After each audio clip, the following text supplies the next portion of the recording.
I'd been putting the workshop off for 4 years, and I knew it. The rest of the property I'd sorted through in the first 18 months after Dad died.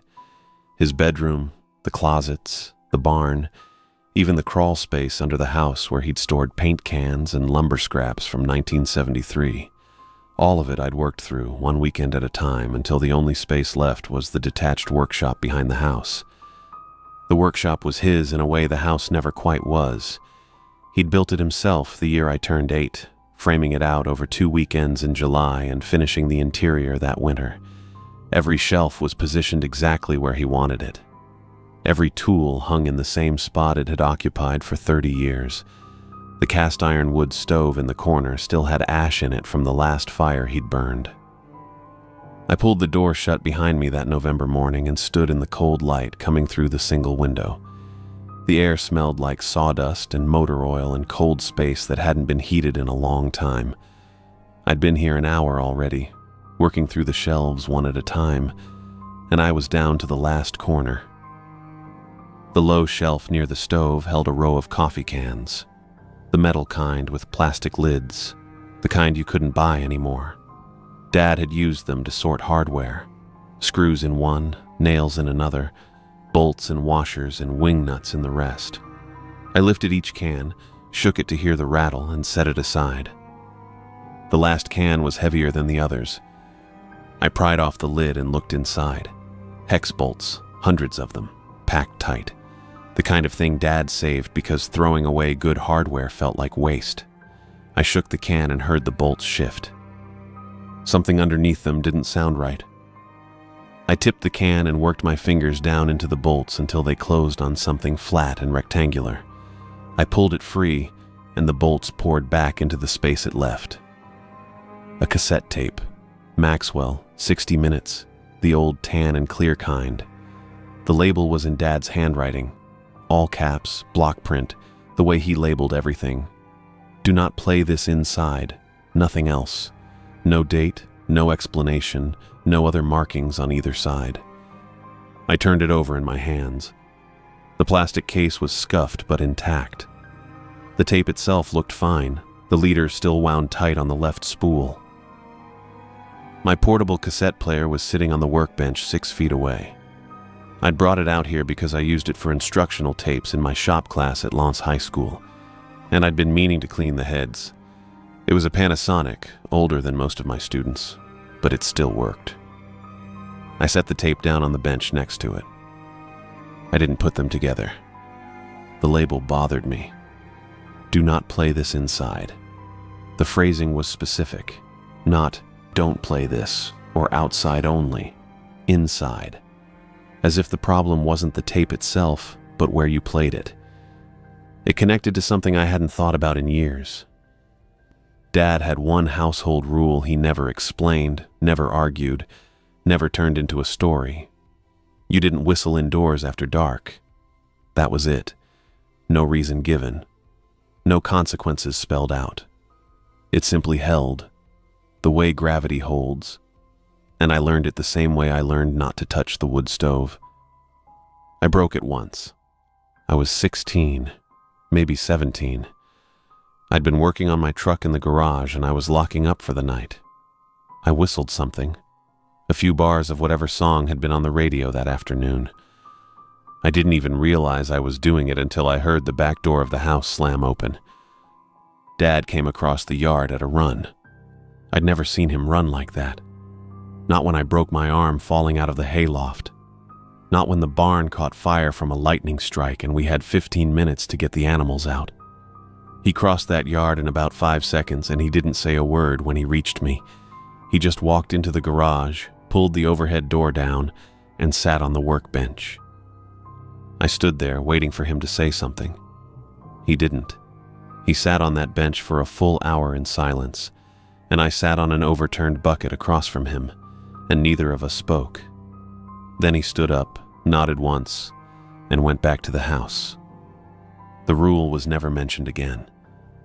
I'd filed it under the category of things Dad was, the silences, the specific habits, the way he approached the world like a man documenting something he couldn't explain, and I'd left it there. But now the tape was sitting on the workbench next to the player, and the label was in his handwriting, and the phrasing matched the rule I'd learned as a child and never understood. I looked at the two objects side by side, the tape, the player, 6 inches apart. I turned off the workshop light and went inside the house. I didn't sleep.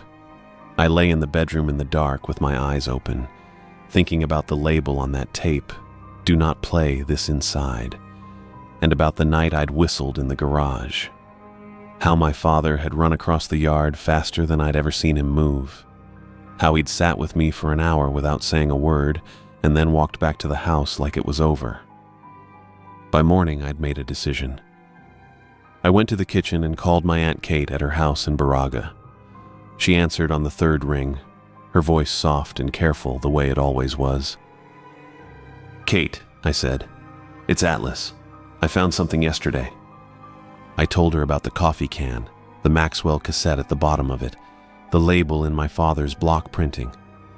I described the words exactly, "Do not play this inside," and told her the can had been filled with hex bolts, nothing else. The line went quiet for a long moment. I could hear her breathing on the other end, but she didn't speak. "Did you find anything else in the can?" she asked finally. "Just the bolts," I said. Another pause, longer this time. "Your father had a habit I always considered eccentric," Kate said. "He recorded himself whistling certain melodies, old Finnish working songs, the kind men used to sing in the forests when they were cutting timber. He stored the recordings in the garage or outside, never in the house." I held the phone against my ear and waited.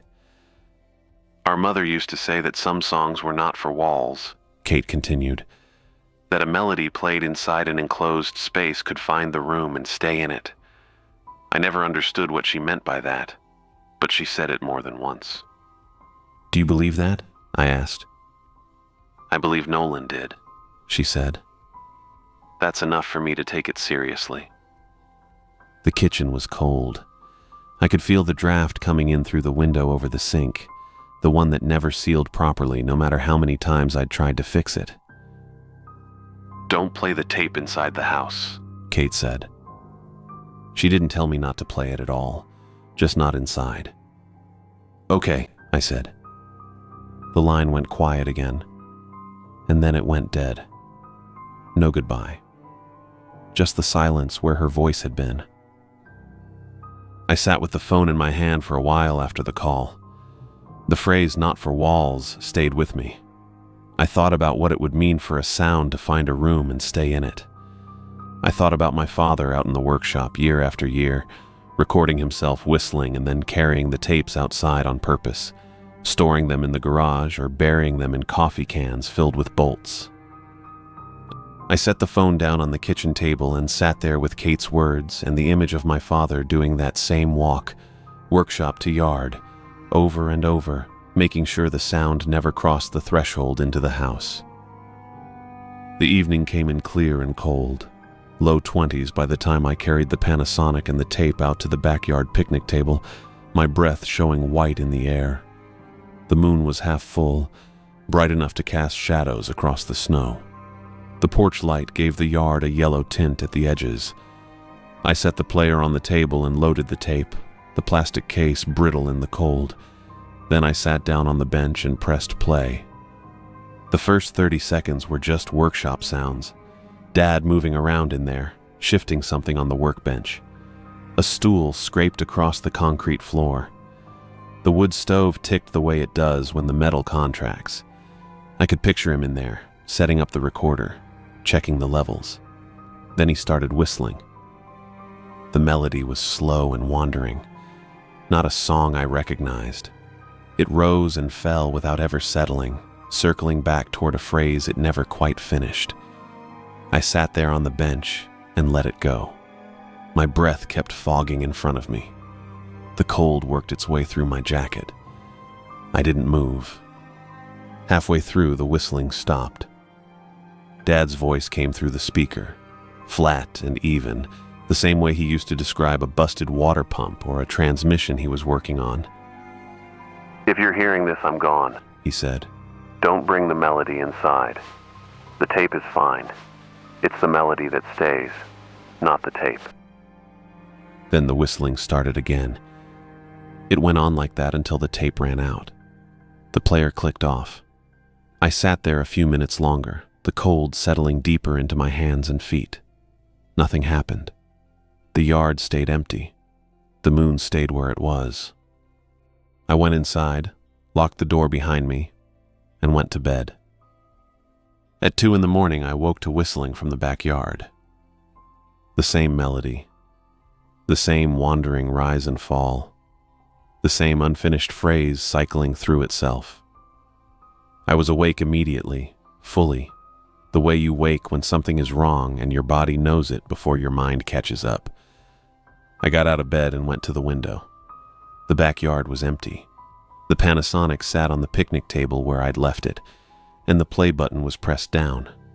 The tape was running, but I hadn't rewound it before I came inside. The counter was back at the start. I stood at the window and watched the yard. The whistling kept going. No source, no movement, just that same steady phrase over and over, circling back on itself. The moon had shifted west. The shadows were longer now. The porch light was still on. The whistling stopped on its own. I waited at the window for a while longer, but nothing moved. The yard stayed empty. The Panasonic stayed where it was. I sat down on the edge of the bed and didn't lie back down. I stayed there with my hands on my knees, watching the window until the sky started to turn gray. Atlas sat on the edge of the bed in the gray pre-dawn light, the backyard silent now, the Panasonic visible on the picnic table through the window with its play button still depressed. Over the following week, I heard it 3 more times. The first was Tuesday morning. I was walking to my truck in the driveway, keys in my hand, thinking about the band saw I needed to fix before 3rd period. The whistling started up behind me, close, directionless. That same wandering rise and fall. I turned around, but there was nothing to see. Just the driveway gravel and the house and the workshop beyond it. The sound kept going. I got in the truck and drove to Lawrence High School without looking back. The second time was at dusk a few days later. I was standing at the back porch with a cup of coffee, watching the light fade over the property. The melody drifted in from the tree line at the eastern edge of the lot. Quiet, but unmistakable. The same phrase I'd heard on the tape. I stayed where I was and listened until it stopped. Then I went inside. The third was Friday at 4 a.m. I woke up to it coming from directly beneath my bedroom window, close enough that it should have been a person standing in the flower bed. I checked from the window. Nothing there. Just the porch light throwing shadows across the frozen ground. The whistling kept going for a minute, maybe 2, then quit. I sat on the edge of the bed until the sky started to turn gray. Each time I didn't whistle back. Each time I didn't play the tape again. I went through my days, teaching shop class at Lawrence, grading, eating, with the melody cycling in the back of my mind the way a song does when it's lodged itself. I didn't try to hum it. I was careful about that. Monday evening, I was at the kitchen table under the overhead light. I had a stack of shop class papers in front of me, red pen in hand. I was grading, or I had been grading. At some point, I couldn't say exactly when, I became aware that I was humming. The melody, the same wandering rise and fall. I was a few bars in before I caught myself and stopped. The kitchen light flickered twice and held. Within under a minute, the temperature in the kitchen dropped sharply. I could see my breath, a thing that should not be possible indoors with the furnace running. I stood up from the table. The chair I'd been sitting in slid backward across the kitchen floor on its own. Not a vibration, not a gradual drift, a single deliberate motion. It stopped hard against the far wall. I was standing in the middle of the kitchen, my breath visible, the chair against the far wall, the papers scattered where the chair's movement had caught the table edge. I picked up my phone and called Kate. She answered on the second ring. I told her what had happened. The humming, the temperature drop, the chair. I was still standing, still seeing my breath. She listened without interrupting. Then she said, "You brought it inside yourself." I didn't say anything. "Humming the melody indoors is the same as whistling it indoors," she said. "That is exactly what your father was afraid of." I looked at the chair against the far wall, the papers on the floor. I could still see my breath. Kate's voice was quiet. "Your father did the same thing once, decades ago. He spent 6 months getting it out of the house." "How did he do it?" I asked. "I don't know," she said. "He never told me. But you need to go back through the workshop more carefully. There may be something there he left for exactly this situation." The call ended. I stood in the kitchen after hanging up. The temperature was still low. The chair was still against the far wall. I didn't move it back. I went back to the workshop the next morning. The cold air bit at my face as I crossed the yard, the frozen grass crunching under my boots. Inside the workshop, it was only slightly warmer. I started at the near wall and worked my way around. Every shelf pulled forward to check behind, every drawer emptied onto the workbench, the space under the bench cleared out completely. Paint cans, coffee tins full of screws, coils of wire, boxes of sandpaper. Nothing. I moved to the wood stove in the corner. The shelf above it held the usual clutter: more paint cans, a mason jar of wood-stain brushes, a stack of rags. I pulled the paint cans forward one by one.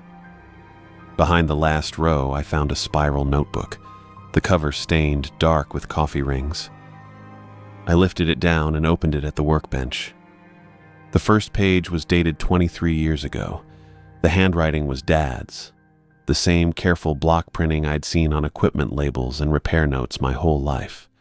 Methodical, exact. The same voice he used to document anything mechanical that needed tracking. The first entry was short.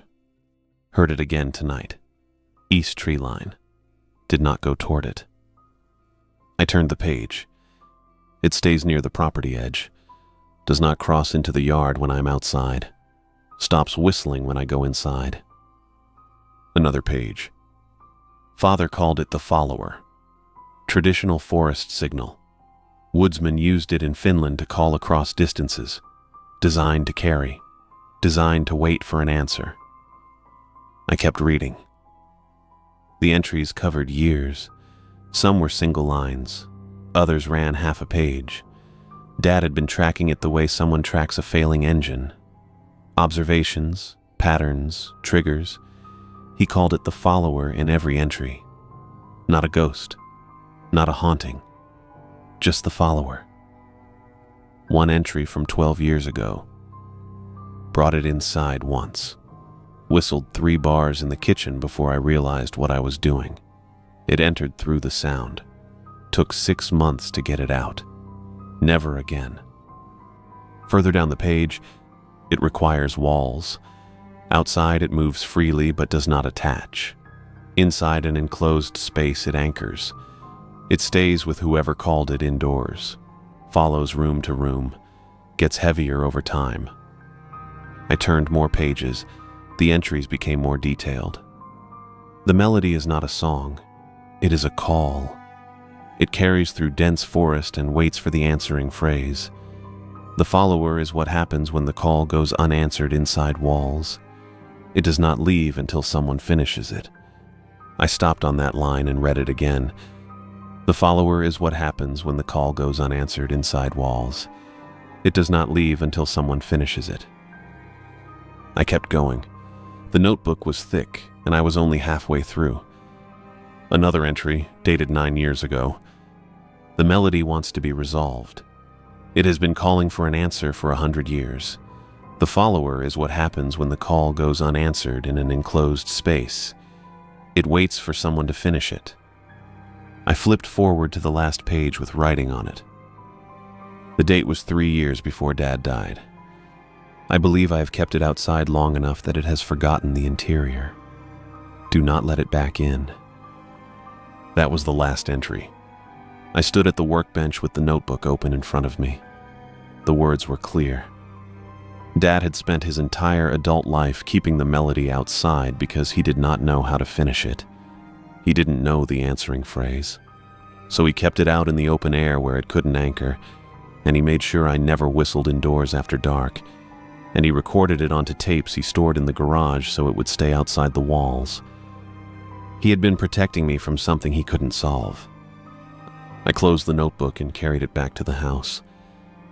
That evening I sat at the kitchen table and read through it again, slower this time, looking for anything I might have missed.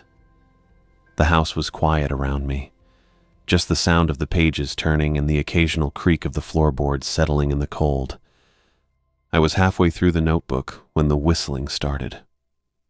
Not from another room, not from outside, from directly behind me, close enough that I should have felt breath on my neck. I turned around. Nothing there. But the presence was unmistakable.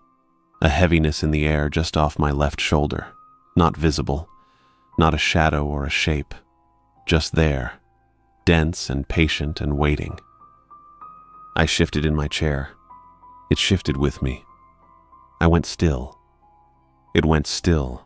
I stood up slowly and walked toward the front door. The heaviness moved with me, staying off my left shoulder, matching my pace exactly. I opened the door and stepped out onto the porch. It followed me onto the porch. I walked down the steps onto the frozen lawn. The presence stopped at the edge of the porch. I felt it the moment I crossed onto the grass. The heaviness lifted. The air behind me was just air again. I stood on the lawn in the cold.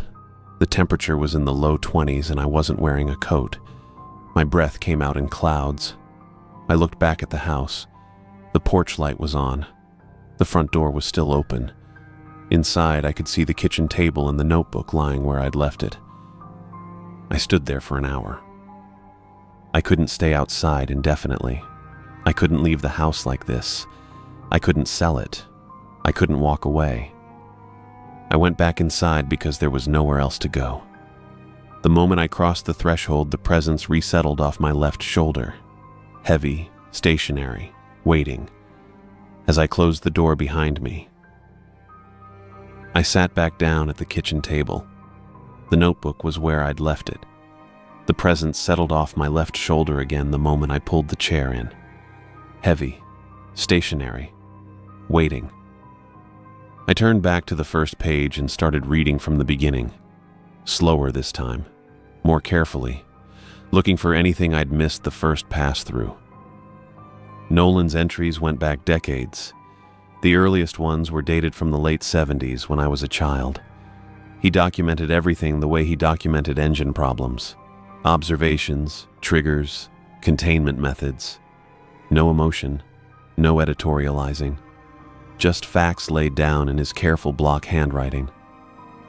The melody is not a song, but a call. It enters through sound, requires walls to anchor itself. It follows whoever hummed or whistled it indoors, growing heavier and more present over time. I turned the pages slowly. The presence stayed where it was. I could feel it behind me the way you feel someone standing too close in line at the store. Not touching you, but close enough that your body knows they're there. Near the middle of the notebook, I found the line I'd passed over before. The melody wants to be resolved. It has been calling for an answer for 100 years. The follower is what happens when the call goes unanswered in an enclosed space. It waits for someone to finish it. I read that twice. Then I understood. The presence wasn't threatening me. It wasn't trying to hurt me. It was waiting. It had always been waiting. For someone to finish what had been started. For someone to answer the call. I sat with that for a long moment. The kitchen was quiet. The temperature had normalized. The only sound was the hum of the refrigerator and my own breathing. I turned to the last pages of the notebook. There, in the same careful block handwriting, Nolan had transcribed what he believed the answering melody to be. A descending phrase, 4 bars. The notation wasn't musical staff notation. It was a series of arrows indicating pitch direction, up and down, with dots for held notes. Below the notation, in his hand. Worked out over many years. I believe this is correct. I have not tested it indoors. I stared at that last line for a long time. He had worked it out from nothing, over decades, by listening to the follower's behavior, by studying the melody's shape and working backward to what it wanted, what it was calling for. And he had died without ever knowing if he'd gotten it right. I sat at the kitchen table with the notebook open to the transcribed answering phrase. The presence remained off my left shoulder, stationary, heavy. I studied the notation. 4 bars, descending, 2 held notes marked with dots. I traced the arrows with my finger, worked out the intervals in my head. Up, down, down, hold, down, hold. I practiced the phrase silently, mouthing the intervals, following the arrows, descending. 4 bars, 2 held notes. I ran through it several times until the shape of it was fixed in my mind. I was aware that if Nolan's transcription was wrong, whistling it indoors might not release the presence but answer the call incorrectly. Anchor it permanently rather than resolve it. Lock it into the walls of the house the way it had been locked into walls for 100 years. I sat with that for a moment. Then I decided.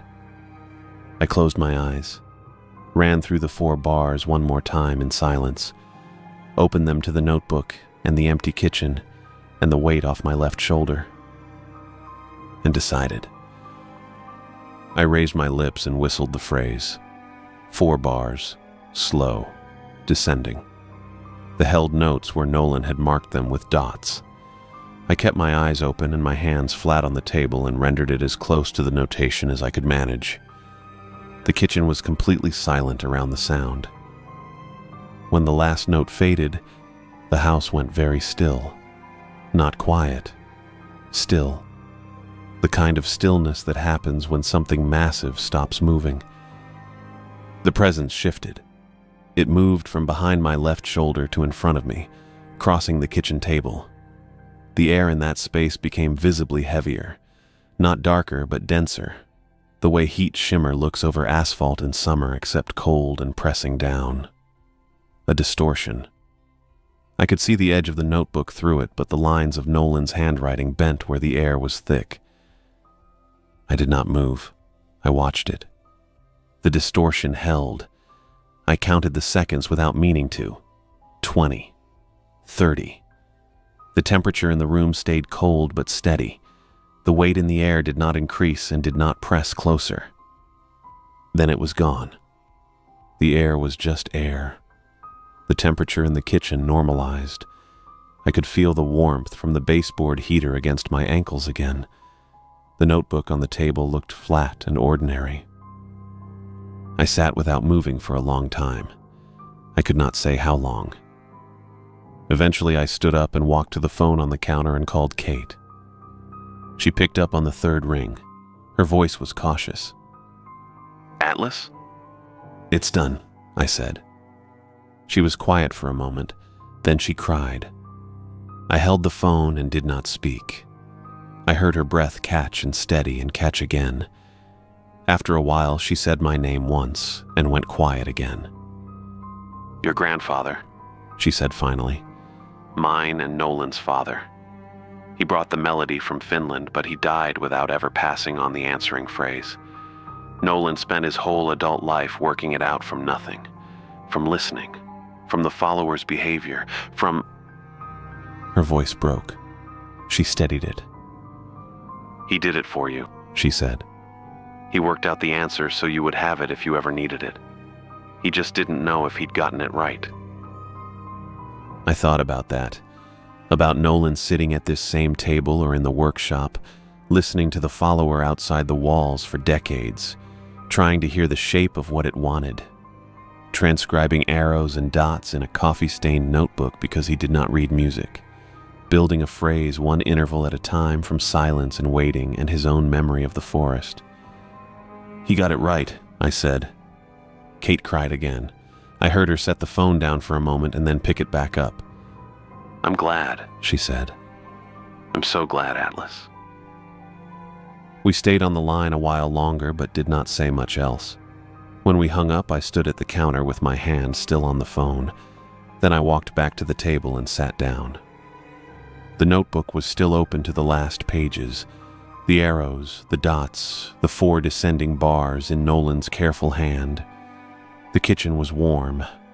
The house was quiet in a way it had not been quiet since before I found the tape. Not empty, just quiet. I sat alone at the kitchen table with the notebook open to the answering phrase and did not move for a long time.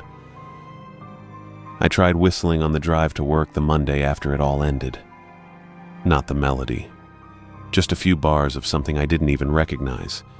The kind of tune you pick up without knowing where it came from and carry with you for years. I raised my lips, drew in breath, and felt my throat close before any sound came out. It wasn't painful. It just wasn't possible.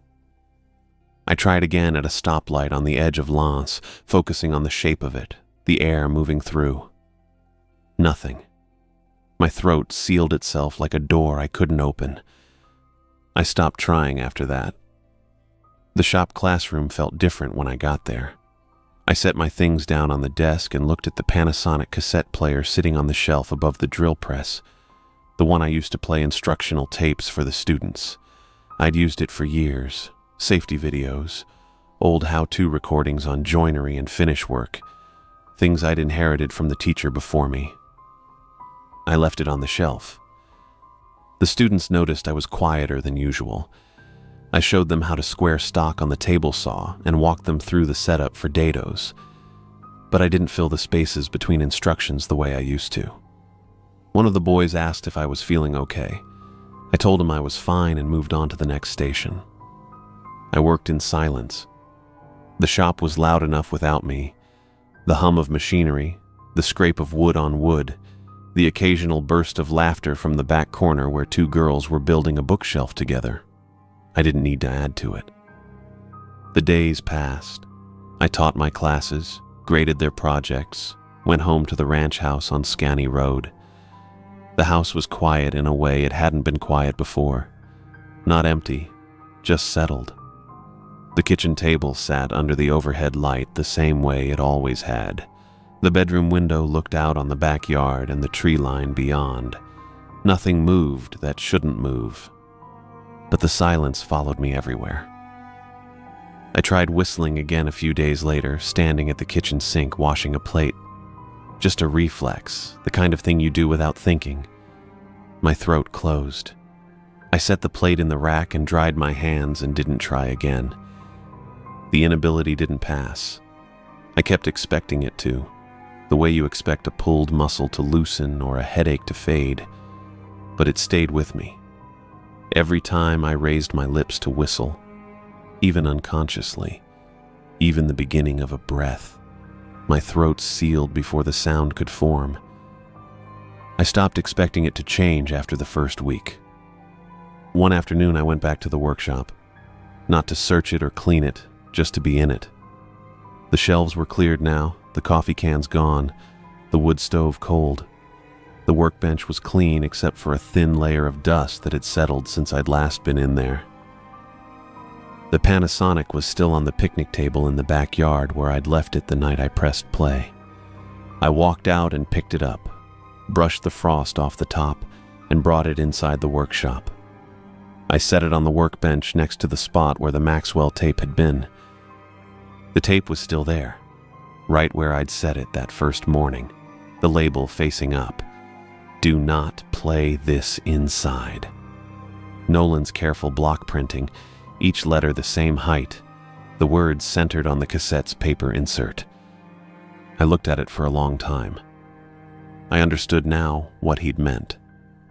Not just the instruction, but the weight of it. The decades he'd spent keeping the melody outside, The years he'd spent working out the answering phrase from nothing, the care he'd taken to leave it behind for a son who might never need it. Or might need it and get it wrong. He hadn't known if he'd gotten it right. Kate had told me that.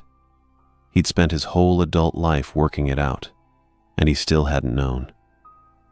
But he'd been right. The answering phrase had worked. The presence had crossed the kitchen table, compressed into a visible distortion in the air, and then it was gone. The house was quiet. The melody was resolved. And now I couldn't whistle. Not the melody. Not any melody. Not even a few bars of something I didn't recognize while I was working or walking or standing at the kitchen sink. Every time I tried, my throat closed. The ability that had resolved it was gone. I didn't pick up the tape. I left it on the workbench where it had been since the beginning, next to the Panasonic, and I turned off the workshop light.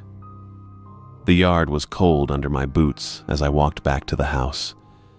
The sky was clear, the stars sharp in the November air, and the tree line at the edge of the property stood dark against the horizon. I didn't whistle on the way. Not because I remembered not to, or because I was trying to keep quiet. I didn't whistle because I couldn't, and because there was nothing left to call.